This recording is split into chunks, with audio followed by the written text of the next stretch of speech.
Welcome back to Grow Joyfully. Today I'm going to make 2 batches of jelly and 2 batches of jam. So when I'm making this stuff, I try to get everything set out ahead of time. What you'll need is your canner for a water bath canner.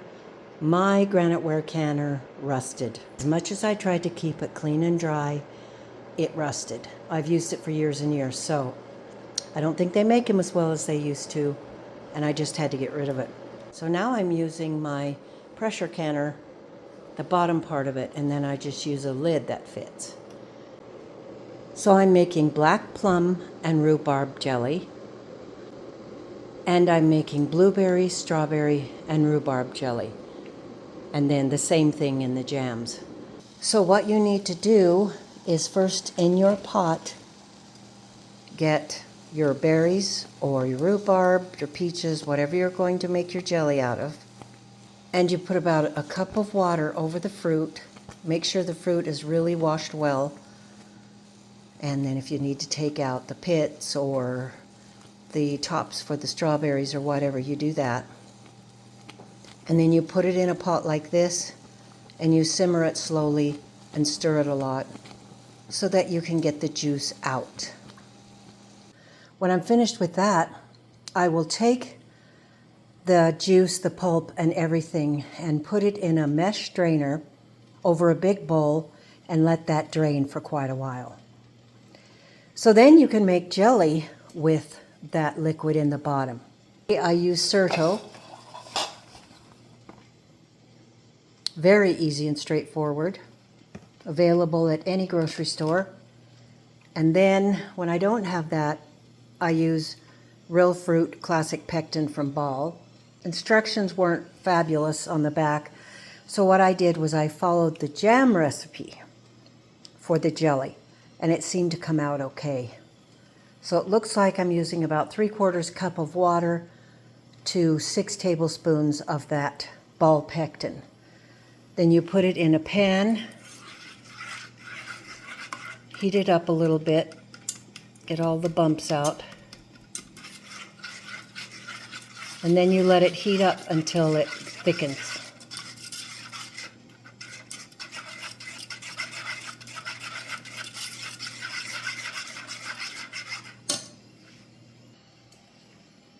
Meanwhile, I had all these jars washed and I put them in the oven at 180 degrees for 20 minutes. They actually set in there until I need them. So I keep them nice and hot.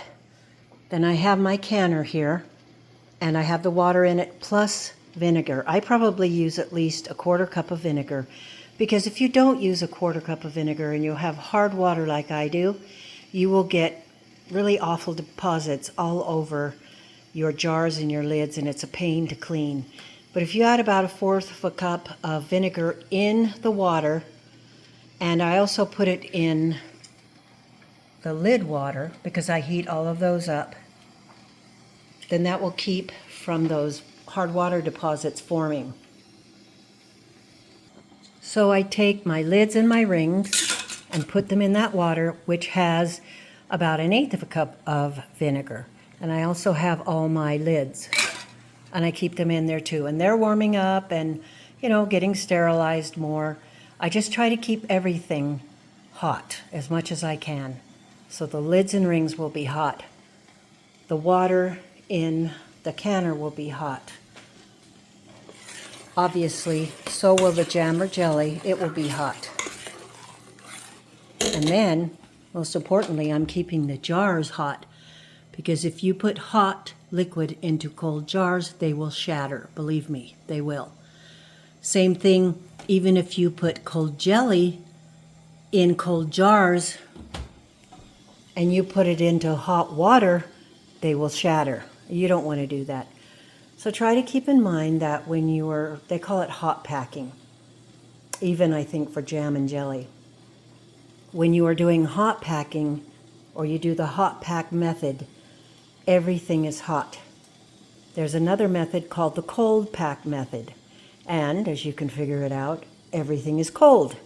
So your water's cold, your rings and lids are cold, your liquid is cold, and your jars are cold. And then what you would do is get everything packed and put in them, and the lids wiped off, the lids on, put it in the cold water in the canner, and then bring it up to heat all together. I don't know if I have ever cold packed in my life. I prefer hot pack, and I think most people do. But again, there's 2 different methods, so you could look into that if you want. So far today I have made 6 jars of jelly. I wrote on this one just so that I would remember. This one is the black plum and rhubarb. I'm really enjoying rhubarb in with my jellies and jams right now. It's just so good. And in this one, it's blueberries, strawberries, and rhubarb. Whenever I have my jars out and I'm washing them and getting them ready, I always run my finger around them. And if I feel any nicks or chips, then I have to get rid of that jar. What I have in here now is a mixture. So I took out the juice from the black plum and raspberry, from the blueberry, strawberry, and rhubarb. And this was the stuff that was left over. I didn't want to put it in the compost. I didn't want to waste it. If things don't set up, I use them as syrup. Easy enough. You can use it as syrup on waffles, pancakes, even ice cream. You can put it in a cobbler, anything you want. So you can get really creative. And I know that our parents, grandparents, great-grandparents, and on back, they had to get creative and just use things because they didn't have enough stuff left to be able to discard that. So they would use it in all sorts of ways. In the bottom of a baking dish, and then whatever they had, flour and butter, or flour and lard and a little bit of salt and sugar, and make up a bit of a biscuit and put it over the top. So I'm going to add this pectin to the mixture right now. And I just have to stir it and then let it come to a boil that I can't stir down.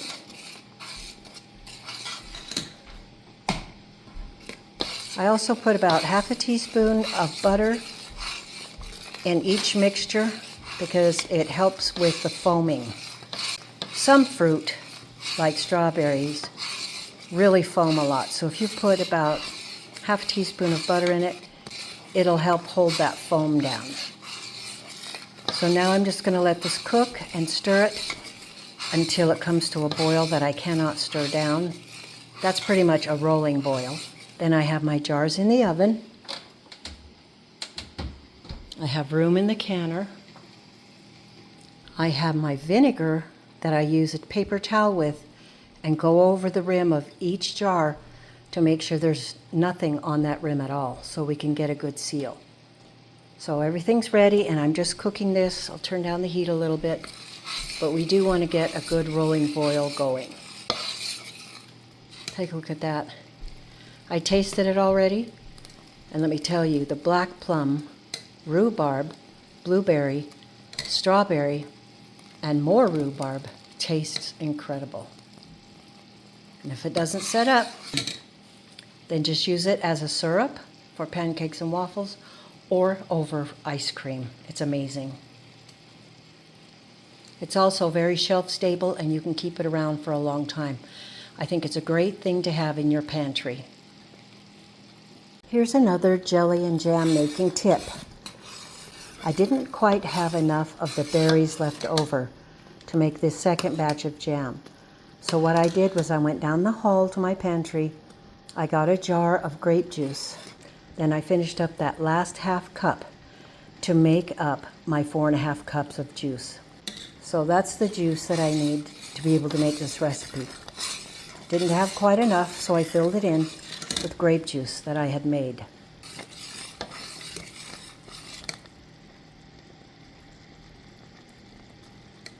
It's not quite thick enough yet. You can see it starting to stick to the spoon.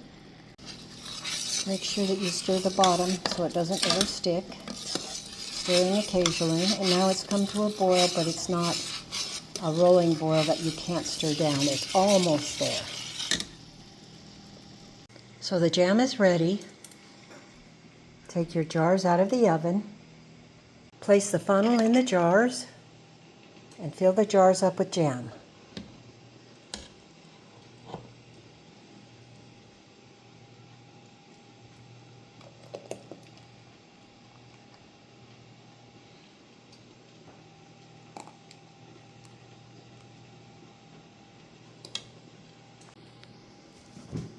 General canning recommendations are that you leave 1/4 inch headspace between the preserves, the jam, the jelly, and the lid. So here is a little measurer. The bottom one is 1/4. So we put that right here, and I need to fill it up with some more jam until it touches that. Always consult proper canning guides and follow them carefully. When the jars are full, I take a little piece of paper towel dipped in vinegar, and I go around the edge of all the rims of the jars. And that way, when it's nice and clean, you will get a good seal. Now it's time to put the lids and rings on. And this is a little magnetic tool that you can get at most grocery stores. It's really nice because it keeps your fingers out of the hot water. So it just picks it up, and then you put it on the jar, just like that.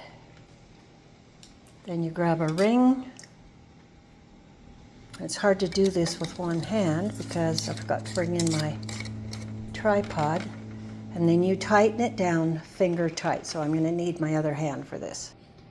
Now that the lids and rings are on finger tight, I take this other tool, which is a canning tool. It has rubber on the bottom part so you can grab your jars and they won't slip. And you hold that firmly and take it and put your jar in the canner. That way you don't burn your fingers. So now it's time to add the other jars. Okay, they're all in. This canner holds 8 pint jars. So now they are in the canner, and it's time to lift down this whole rack.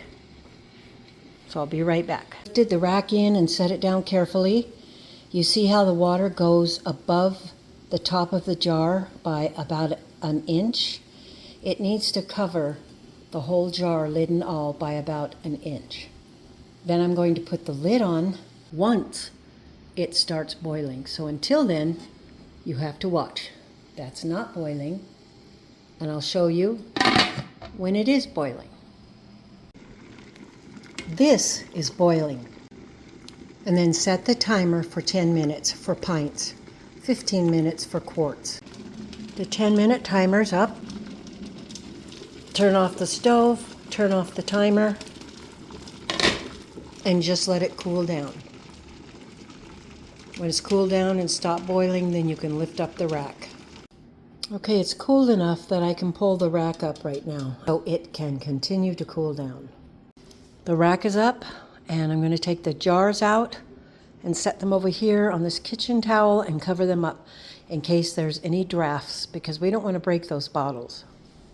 Do you see how shiny the lids and rings are? That is because of the vinegar that I put in the water. Now it would be all cloudy and there would be hard water deposits all over these jars and rings. So don't forget to put about a 1/4 cup. Did you hear that sound? That's the sound of one of the lids sealing. It'll start making that sound. You know, at first when you're canning you think, oh no, it broke, but it didn't. That's the sound of your lid sealing, so it's good. So let's get some more out of here. Tip off the water and place it down here on the towel. And just keep doing it. And just keep doing that till it's all empty. You try to balance the rack so you don't have all of them taken off on one side and then it tips. So make sure you balance it. And did you hear the other one? So it just sealed too.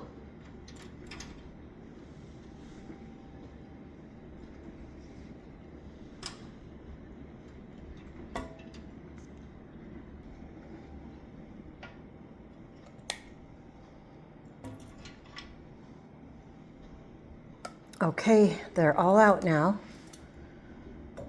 I'm going to take this towel and cover them all.